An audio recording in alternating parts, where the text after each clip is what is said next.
रात के 11:30 बज चुके थे। अश्विनी काम खत्म करके जल्दी से फेरी घाट की तरफ दौड़ रहा था। घाट वीरान पड़ा था और उसकी सांसें फूली हुई थी। ओह नहीं! अश्विनी की आवाज घबराहट में निकली। रात की आखिरी फेरी जा चुकी है।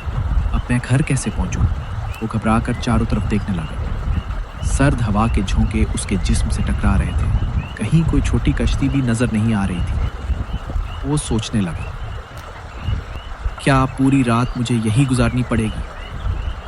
तभी उसकी नजर थोड़े फासले पर किनारे के करीब एक हिलती हुई कश्ती पर पड़ी।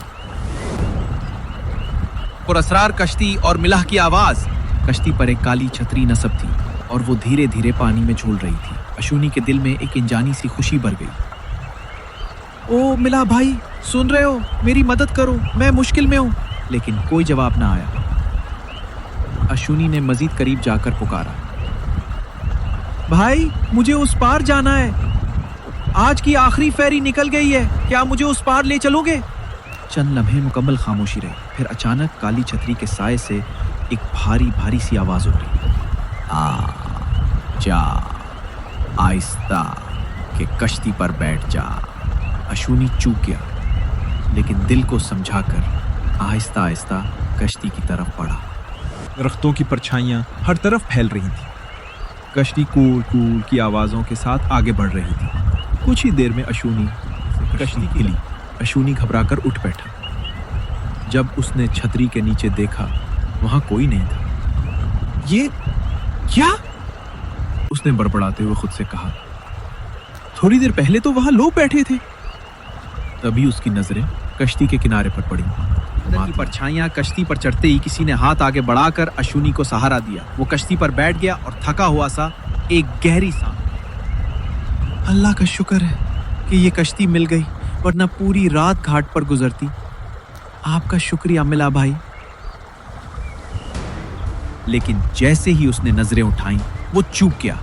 इतनी शदीद गर्मी में भी मिला ने खुद को एक मोटे काले कंबल में लपेटा हुआ था और उस काली छतरी के नीचे दो और अफराद भी बैठे थे। उनके जिस्म भी काले कंबलों में छुपे हुए थे। अश्विनी ने धीरे से पूछा, मिला भाई, रात के उस पहर आप क्यों निकले हैं? और ये दो और लोग कौन हैं? मिला ने कोई जवाब न दिया। वो बस चुपचाप कश्ती चलाता रहा। नींद, सुर्खी और पुरस्रारिया। अश्विनी थका हुआ था। कुछ ही देर में उसकी आंखें बोझल हो गई। उसने आसमान की तरफ देखा। आसमान दुल्हन की मांग जैसा सुर्ख था। काली घटाएं हर तरफ छाई हुई थी। आसमान के नीचे स्याह दरख्तों, दरिया की लहरों से दो करिए हाथ बाहर निकले और कश्ती की सतह को थामकर ऊपर चढ़ने लगे। उसी लम्हे छतरी के साए से वही भारी आवाज गूंजी, आजा, आहिस्ता आजा, देर क्यों लग रही है? फिर साए में से एक छोटी सी लड़की कश्ती पर चढ़ आई।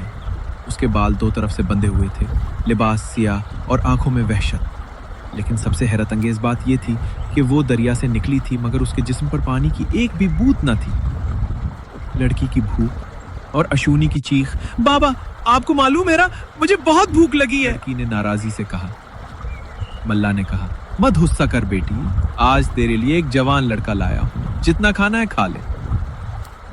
अश्विनी के जिस्म में कपकपी दौड़ गई। ये क्या बकवास है? क्या खा ले? कौन है ये लड़की? मुझे छोड़ दो।